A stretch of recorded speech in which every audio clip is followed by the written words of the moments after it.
ഇന്ന് രാവിലെ വലിയ മഴയോ വെയിലോ ഒന്നും ഉണ്ടായിരുന്നില്ല കേട്ടോ. എന്നാൽ ചെറിയ മൂടലൊക്കെ ഉണ്ടായിരുന്നു താനും. ഞാൻ രാവിലെ തന്നെ എൻ്റെ ആയുധം എടുത്ത് മുറ്റമടിക്കാൻ വേണ്ടിയിട്ട് ഇറങ്ങിയേ. അതിനുശേഷം പല്ല് തേക്കാൻ വേണ്ടിയിട്ട് ഇറങ്ങിയിട്ട് ഒരു കപ്പ് വെള്ളമായിട്ട്. മഴയില്ലാത്തതുകൊണ്ടാണെന്ന് തോന്നുന്നു കിളികളൊക്കെ ഇറങ്ങിയിട്ടുണ്ട് നിറച്ചേ. പിന്നെ ഇതാ പൂക്കളും ചെടികളൊക്കെ നല്ല ഉഷാറായിട്ട് നിൽക്കുന്നുണ്ട് കേട്ടോ. ഈ കാണുന്ന മഞ്ഞപ്പൂവിന് വേണ്ടി ഡാലിയ എന്നാണ് കേട്ടോ പറയാറ്. നല്ല കൂട്ടത്തോടെ വിരിഞ്ഞ് നിൽപ്പുണ്ട്. കുറേ മൊട്ടുകളും ഉണ്ടേ. ജമന്തിയിൽ കുറേ മൊട്ടിട്ടിട്ടുണ്ടേ. ഇത് പിന്നെ നമ്മുടെ ബോൾസോ ആണേ. ഇതിൻ്റെ പേര് പീസ് ലില്ലിയാന്ന് കുറേ പേര് പറഞ്ഞു. പിന്നെ ഇതാ ഉണ്ടമുളക് കുറേ ഉണ്ടായി നിൽപ്പുണ്ട് കേട്ടോ. ഇത് വിളഞ്ഞിട്ടില്ല കേട്ടോ പറിക്കാൻ വേണ്ടിയിട്ട്. പക്ഷേ ഇത് പിഞ്ചായിരിക്കും പറിച്ചാൽ തോരൻ വെക്കാറ്.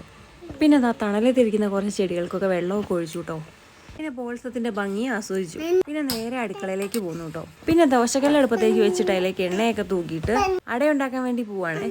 തൊട്ടിപ്പുറത്ത് കൊച്ചിന് വേണ്ടിയിട്ട് ഏത്തപ്പഴം പുഴുങ്ങുന്നുണ്ടേ. ഇന്നും നമുക്ക് എളുപ്പത്തിലുള്ള കടിയാണ് കേട്ടോ. മൈദമാവ് കൊണ്ടുള്ള അടയാണ് ഞാൻ ഉണ്ടാക്കുന്നത്.